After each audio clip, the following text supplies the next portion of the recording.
Guys, we live in a simulation, and I'm going to tell you why. But also, Ross Johnston is the man. Welcome to Locked On Anaheim Ducks.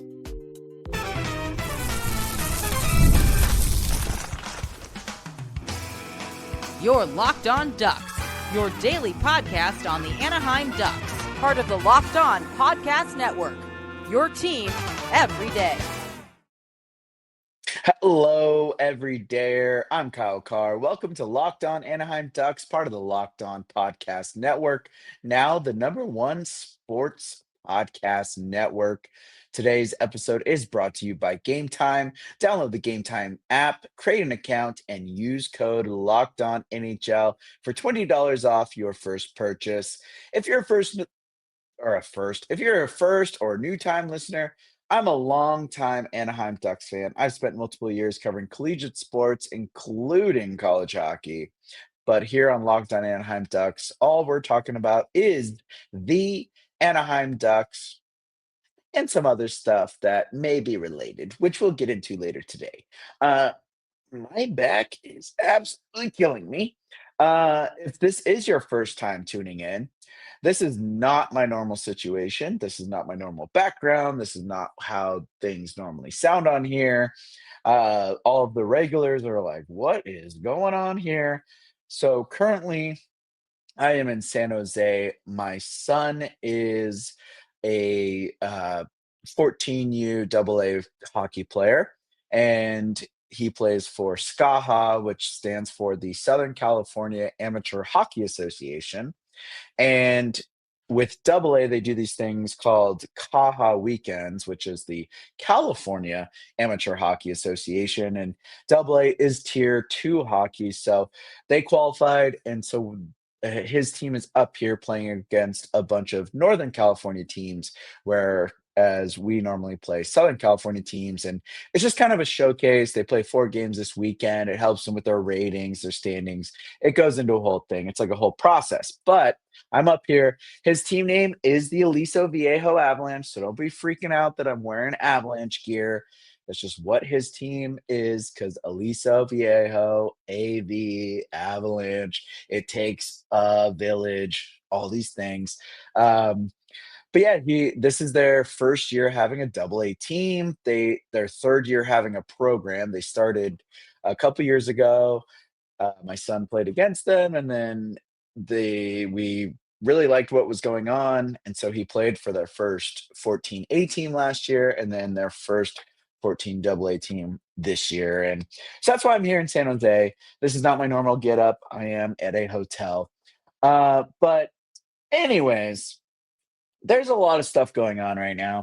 And if you follow me on X or Locked On Anaheim Ducks or at LO_Ducks, if you follow that, you probably saw that I teased, like, I was like, hey, we live in a simulation. Life is a simulation, and I'm going to explain it on this podcast, which I will. I'll get to what I'm going at, but that's later. I need to talk to you about 2 players on this Ducks team. And the first person that I need to talk to you about is Ross Johnston. And then later we'll get into Beckett Sennnecke, because I have been singing the praises of Beckett Sennnecke and Ross Johnston. But you'll see. We'll get into it. But right now, let's go. Let's talk about Ross Johnston. My goodness, is he the man? If you go look at some of my episodes from last year, like the end of last year, March, April, May, basically every episode up until like a couple weeks ago, I was so anti Ross Johnston. I was not a fan. I thought he needed to go. I didn't see what his benefit was. Well, with how things have been with Coach Quenneville, it's completely changed my opinion on him, and I feel like he is such an underrated player on this team, and I really love the way that he plays. On Friday against the Capitals, Johnston ties high, his career high in points, which is 7. 7 points is his career high. Well, he has finally tied it, and there is a lot of hockey left to play. And looking at how things are going for Ross Johnston, I definitely see some more points coming his way before the 82 games are up in this regular season. I I'm so I am so stoked for Ross Johnston. I do have to give a shout out though. I have to shout out Maddie, or her at is at MCECILE underscore. So M Cecily MCECILE underscore on X. Because she retweeted the Anaheim Ducks, like, announcing what the roster would look like for tonight's game or Friday's game against Capitals, and she was like, "What do coaching staff see in Ross Johnston that mere mortals do not?" Well, Maddie, I'm sorry. I was a mere mortal last year too. I was absolutely on the mortal train, and there's something clicking. Something happened. And I've recognized Ross Johnston is not the terrible being that I thought he was, and he's absolutely a big part of this team.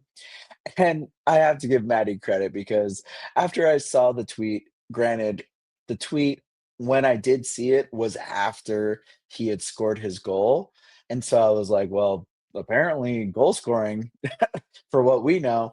And she did respond and say, "Well, my hate fueled his success," which, hey, you got to take the wins for your losses or whatever whatever. But yeah, she said my hate fueled him, and hey, we'll take that. But honestly, I've been singing the Ross Johnston praise. Like I have been singing all of the praises for Ross Johnston this season, and kind of have to admit, it may be because my son is kind of playing the similar role on his team, and he has become a huge part of the checking line on his team and absolutely destroys kids in the blue paint.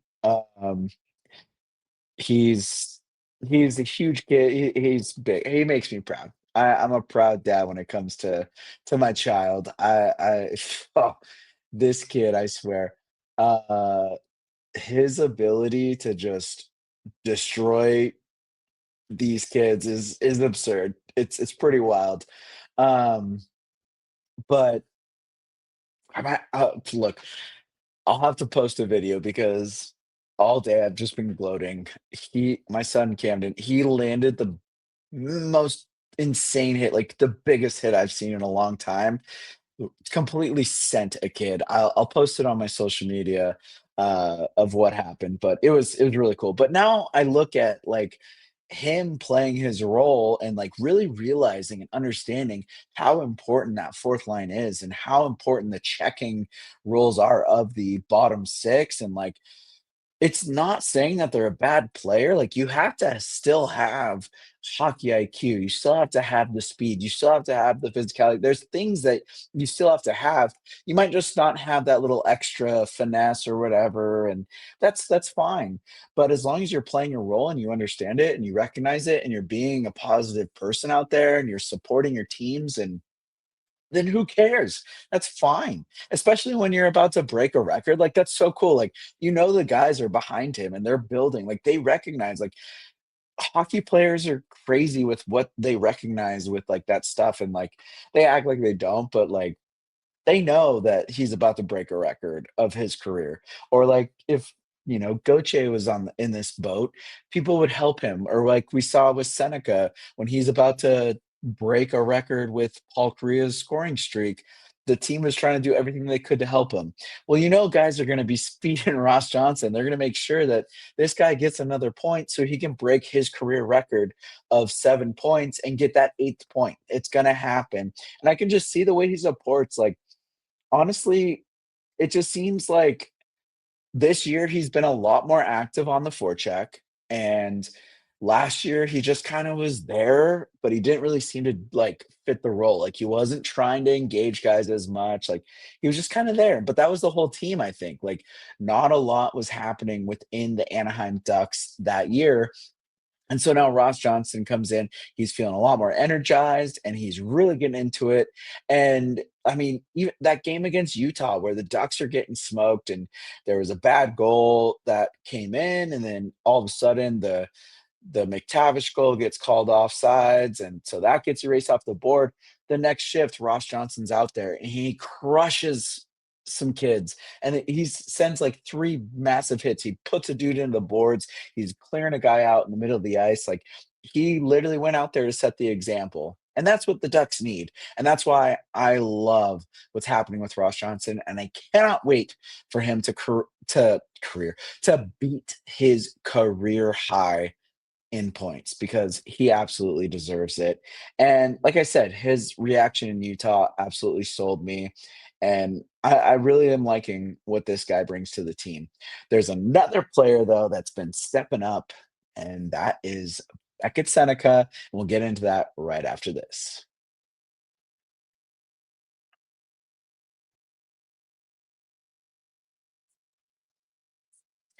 The World Cup is coming back to North America for the first time since 1994. And with 48 teams for the first time ever, it's going to be massive. But let's be honest, getting tickets is usually the hardest part. I am so stoked.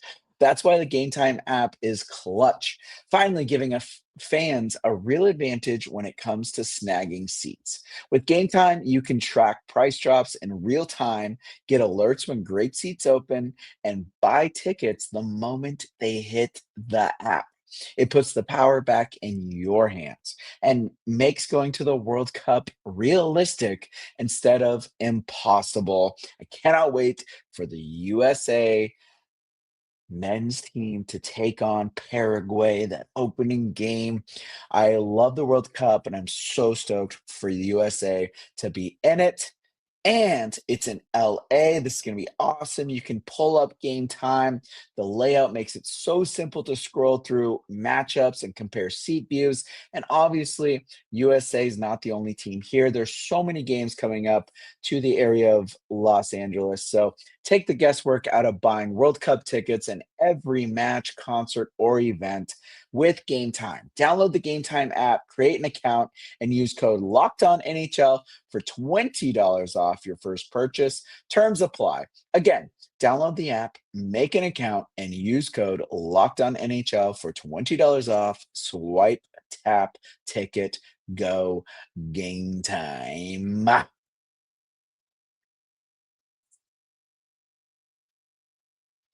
Now, before I get into Beckett Sennnecke and what has been going on with him, I do have to thank you for making Locked On Anaheim Ducks your first listen of the day. And thank you for making Locked On the #1 sports podcast network. Without you guys and all the listeners, the everydayer, I cannot be here supporting my son in his hockey tournament while also getting to talk to you about the Anaheim Ducks and what's been going on. And the person that has been completely thriving right now, Beckett Sennnecke. This man, like, I cannot call him a kid anymore. This man has put me in a anaconda chokehold with how much shade I was throwing at the beginning or the end of last year, the beginning of the offseason, the beginning of this year, the rookie tournament, everything that's been going on with Beckett Center before the NHL season officially started. This kid has said, "Oh, really?" and shoved it in my face because I was one of those guys that was so against what I was seeing. I thought I saw bad body language. I had people coming and talking. We were all sitting there talking. We're like, dude, this he looks so like, not naive, but like egotistical, or like he seems like he's selfish, or like he just seems like he's got this attitude problem. He's out of it. He's not really like it's like every drill he gets beat on, he's just kind of like, like it felt weird. Then all of a sudden he gets in with the guys, he gets in with the NHL locker room, and everything starts going together. And now Beckett Sennnecke has 8 goals, 14 assists for a total of 22 points in 28 games. And by the way, I still have this game time banner up. Oh, now it's gone. But Beckett Sennnecke, with his 8 goals, 14 assists, and 22 points in 28 games, he doesn't turn 20 until January. He is a 19-year-old man, because like I said, I can't call him a child anymore with what he's been doing. A 19-year-old man who's about to turn 20 in January, and he has 22 points and in 28 games. And like I'm telling you, I feel like every single game he just gets better. After having an 8-game point streak coming to an end, which I was so stoked. I was like, please, please set a record. This would be great. But the whole team got shut out. Everyone got shut out. And now you have Beckett Sennnecke, who has an 8-game point streak. It gets shut down with a shutout from Utah. So no one on the Ducks team scores. No one gets a point. And then the next game, Beckett Sennnecke gets 2 points. So if he had not gotten a point, like it's literally as if he had gotten a point in the last 2 games, at least one. So he has 10 points at least in 8 games or 9 games. 9 games, you know, or 10 games, whatever it was. Here, so he had 8 point. Sorry, I am not doing math well right now. I'm just so excited. Not he had an 8-game point streak. It would have been a 9-game point streak, but that ends. And then he has 2 points on this 10th game. So it would have been 10 and 10 at least. 10 points in 10 games, point per game player. He's gotten multiple points in multiple games as well. It's not just his assist, it's also his goals. It's like he's just doing everything. And it's literally like I don't even think that I have ever seen a player, especially at 19 years old, be able to just like get better every single game. The assist he got on the Cutter Goche goal against the Capitals on Friday, pure determination. It was him taking that puck, controlling it, managing it, getting it down, and then he goes down low and just sees sticks in the way, puts it on onto Goche's stick, and Cutter Goche just boom, goal, bang, tying goal. And then Ross Johnston, hey, Ross Johnston, he gets the second goal for the Ducks, and then the Ducks are back down 2-3, and all of a sudden, Beckett Sennnecke, he's battling, he's hardened, he's working hard, he's doing everything he can. He gets down low, tries to put a puck towards the net. It runs up a defenseman's stick and goes top cheese to tie the game. Like, what? Are you serious? Like, he continues to fight, he continues to battle, and again, I don't think I've ever seen a player to go straight from juniors to the NHL, look like he may or may not make the roster, like, he can use some seasoning. Like, it would be great if he could play in the AHL because there's the CBA, and next year he would have been allowed, but he won't be. It doesn't matter because he'd be of age. All these things that came about, and now he's literally killing it. It's like every single game. It's like you would expect, okay, like they're gonna have some improvement and then they're gonna have some downfalls and they're gonna do this and they're gonna do that. They're gonna go here, they're gonna go there. They're gonna go up, down, like because they're growing. It seems like there is no ebb and flow to his game. It's only better and better and better and better and better and better. He continues to make the NHL look like it's just child's play. He did child's play. He's out there improving himself, improving the game. Like he was literally the best player against Utah. I talked about that last podcast. He seemed like the one or 2 podcasts ago.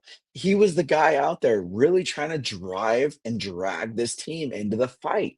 He's the one trying to make plays. He's protecting the puck. He's making space for himself. He's getting shots off. He's trying to get assists. He's trying to get redirects.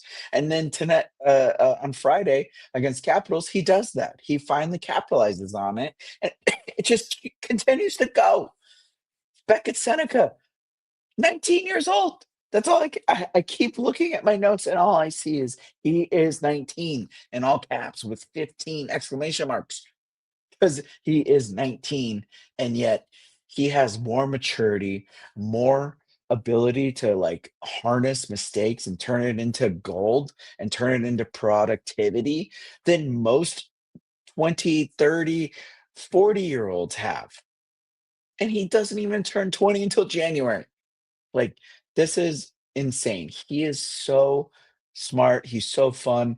If you go watch the game, like I'm about to get into what happened, but like he's sitting on the bench chuckling with Troy Terry after something that happened. And it's like he just seems like he's so calm and like he feels like he found his place and he's accepted and he's just gonna do him. So hats off to Beckett Seneca.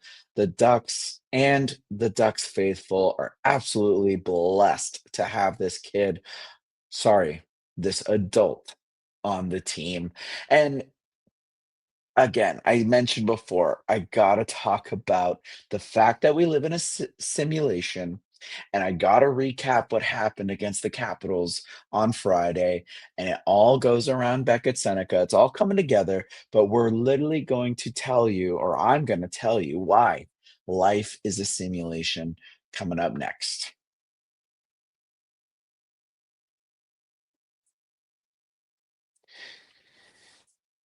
What? Boom. The holidays are amazing, but they can also get overwhelming fast. Travel, gifts, parties, year end expenses. It's really easy to lose track of your money this time of year. And that's exactly why Monarch has become such a game changer for me. If you want to keep your finances under control this holiday season, you need to be using Monarch, rated Wall Street Journal's best budgeting app of 2025. That's a thumbs up for me. Monarch is the all in one personal finance tool that brings your entire financial life together in one clean, simple dashboard. The holiday spending category can become a lifesaver. You can see exactly what's left in your gift and travel budget and real time. Like all of that is going into your expenses will show up on a Monarch. So don't let financial opportunities slip through the cracks. Use code Locked On NHL at monarch.com in your browser for half off your first year. That's 50% off your first year at monarch.com with code Locked On NHL.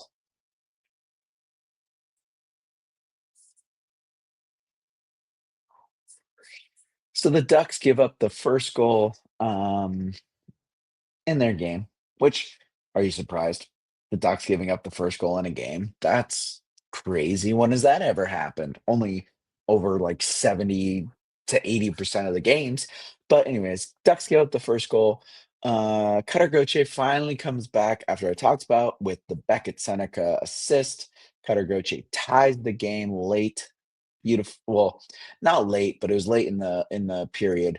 Nice feed from Seneca. And then you get Frankie, who ranks oh, sorry, not Frankie. I saw Frank, who is on the opposing team, is the literally his last name is Frank on the Capitals. He breaks the tie and makes it 2-1 with a bad, bad rebound. I mean, Minchikov tried to move the puck out, and it just he tried to clear it, and when he did that, he literally just basically put the puck on the dude's stick, and boom, empty net. It was kind of a blind backhand between the legs type of attempt of clearing by Minchikov. He was just trying to get it away from the crease, ends up in the back of the net because it went to a stick. Unfortunate. And then you've got Ross Johnston. Ross Johnston, my man. He gets a tip. He gets a tip, and he gets a second goal. Oh my gosh! He gets the goal for the Ducks to tie it up, and it was a beauty, honestly, real beauty of a goal. And then you get Protoss from the Capitals. He scores to break the tie with a failed clear, and then Lacombe, unfortunately, doesn't get himself one. Well, when he was on that attempt, it was just like, again, he tried to go over the stick, which this is something I have to get into another time because everyone that I've talked to that's a coach or a skills coach says under the stick. Always lift the stick, lift the stick, lift the stick. And it seems like every time Lacombe goes for a defensive maneuver, he tries to go over and like tie him down with strength and not try to like lift it and get it out of the way. So something, I don't know if there's semantics behind that. If someone is like a crazy defensive coach that wants to like, write a paragraph or an essay in the comments, please do send it my way, cc kyle.carr@outlook.com. I don't know, something. Um, but anyways, Lacombe doesn't get him out, and then Lacombe does try to, make up for it. He gets a chance later in the game, almost scores on his own, literally kind of just works his way through the team, gets down low, good save, ends up not going in the back of the net. But then Sennecke ties the game after the Capitals hit the crossbar and the corner and the post multiple times. It was like they were lighting up the goal area, but they weren't getting it in, and Huso was doing what he needed to do. And then, uh, looking at what happened with Seneca and his goal, there's a player on the Capitals, his last name is Chisholm, and his stick was definitely a benefactor to the goal because he did try to, put his stick in the way, and the puck kinda rides it up and then goes top cheese. But Beckett Sennnecke there at the right place, trying to do the right thing, just trying to put it towards net. He's where he needs to be, and it does end up in the back of the net. So those are things that are good. Within the game, though, I have to give credit where credit is due. Logan Thompson on the Capitals played a stellar game. Like, he you cannot blame that loss on Logan Thompson at all. This guy stood way, way, way on top of his head. The shot on goal count was way over 30. Um, yeah, I think it was above 30 before the 3rd period even. Like, the Thompson was doing every single thing that he could to try to keep the Capitals in it, but Huso stood up when he needed to. The shot count was only like 19, 20 at this time that the Ducks shot count was at like 30 to 33. So obviously Ducks not getting pucks through, not getting it on net, or they're hitting the post, whatever. And the Capitals are. The Capitals are getting shots on Huso here and there. Or sorry, I said that the completely wrong way. The Capitals are not getting shots on Huso. They're kind of getting blocked, whatever, and the Ducks are lighting up Logan Thompson, and he is making all the saves, whereas Huso is kind of just there, whatever. Not a lot shots going through. Ducks are blocking all this jazz, like 3-3, and the shot count is like 19 for Utah and like 35 or something for Anaheim. Clearly, it looks like Logan Thompson was working his ass off. Excuse my French. Um, but then you look at Philly Huso and the saves he made when he made those saves were huge. He completely came up big when it needed to be big. There was multiple times where the Capitals could have come away with the lead before the end of the 3rd, and Billy Huso is the reason that it did not go that direction. And even in OT, and OT was crazy. Thompson and Huso both had massive saves in OT, and they kept their team in it, gets it to the shootout, And then this is where things get insane. Carlson, Leo Carlson on the Ducks. This man has a brilliant, brilliant pedigree when it comes to shootout goals. So he goes first, he gets down there, and what looks like a good goal because he stick handles, he does his thing, he ba ba ba ba ba, and then he tries to go pretty much. I think I'm not sure if it was his glove side or pad side because I'm drawing a blank on if Logan Thompson catches left or blocks left. But either way, it's in tight and it looks like he stretches out his right leg. The goaltender, Thompson, stretches out his right leg. Carlson coming from Carlson's left tries to put it in. As he's moving, Thompson's right leg goes back into the goal, and it looks like it's a good goal on the shootout. Like when you watch it, it looks like all the momentum, everything, how the play was working, was because Carlson deked out Logan Thompson and pushed, not pushed, but like he maneuvers the puck into the net, and because Thompson's sliding backwards, it goes into the net. Looks good. Nope, it's called back. It's called now. Why? Because they said it was double shot. Basically, they're saying while Carlson does his deke and then goes for the backhand to push it in to the net, it was back end of the forehand. Either way, he goes to push it in, like not push it, like I keep saying push because that is a like a clear like goalie interference when you push the goalie's pad. But it's just that he's deking and he's going with the momentum of the puck and he's going into it and it looks like it Thompson's legs going through. Well, apparently the refs or Toronto, the officials in the NHL determined that as he was going through, following through with that push or the movement, that he double tapped it or something, that he went and shot and brought his hand back and pushed again, basically a double shot. It gets waved off. And then you get Terry and McTavish, Troy Terry, Mason McTavish. Boys, I love you. You stood up for the team and you said, absolutely not. You're not going to call that back. You ain't going to take our shot away from Leo Carlson and say that we didn't get that goal because the next guy, he doesn't make it. And then Troy Terry comes in, boom, Troy Terry makes it. And then the Capitals guy comes in, he makes it. Unfortunately, he played it well, but the guy got him. It was a nice beat. And then you get Mason McTavish. He's coming in. He's doing the old coming in slow, doing his thing where he stick handles, and you think he's gonna go and do his little slow, slow, slow, big wide deke back to the forehand, shove it in the 5 hole.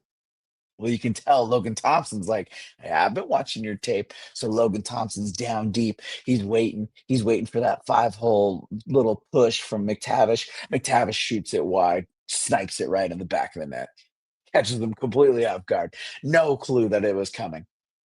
Mason McTavish, you're a dangerous, dangerous man. You're playing with fire, and you absolutely did not get burned.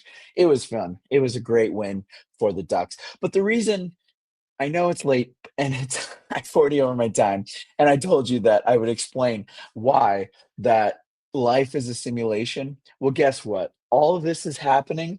I'm not watching the game. I am not. I'm being honest with you. I was not watching the game. I was at the San Jose Barracuda game against the the Tucson Roadrunners, which is, I guess, now the Mammoth AHL affiliate because they were the Coyotes. Um, but anyways, I'm at that game in person, and it was the craziest thing because I didn't look at the score for the Ducks. I didn't try to, like, watch it. I mean, I would look at the score every, like, intermission or whatever, but in the middle of the games, like, I wasn't like, actively following the game because I was enjoying the game in front of me, and this is where I say life is a simulation because the Barracuda, they were, like, almost opposite, but exactly the same as the Ducks. The Ducks gave up the first goal, the Barracuda scored the first goal. And then the Tucson Roadrunners come back and tie it, whereas the Ducks come back and tie it. And where in the Ducks game, the Capitals took the lead again, the Tulsa or where am I getting to? Oh, the Tulsa Oilers. That's the Ducks. The Tucson Roadrunners, they come and they take the lead, and then the San Jose Barracuda come back and they tie it, and then the Roadrunners get the lead again, and then uh the Barracuda come and tie it. Guess what the score was at the end of regulation for the Barracuda game? 3-3. Guess what the score was at the end of the Ducks and Capitals game? 3-3. Goes to overtime. This game goes to overtime. This one, though, the San Jose Barracuda win it in overtime, does not have to go to shootout. It was extremely fun. Apparently, my chirps were fantastic because I know if you're listening, you can't see this, but if you watch on the YouTube, the ref came and gave me a game puck.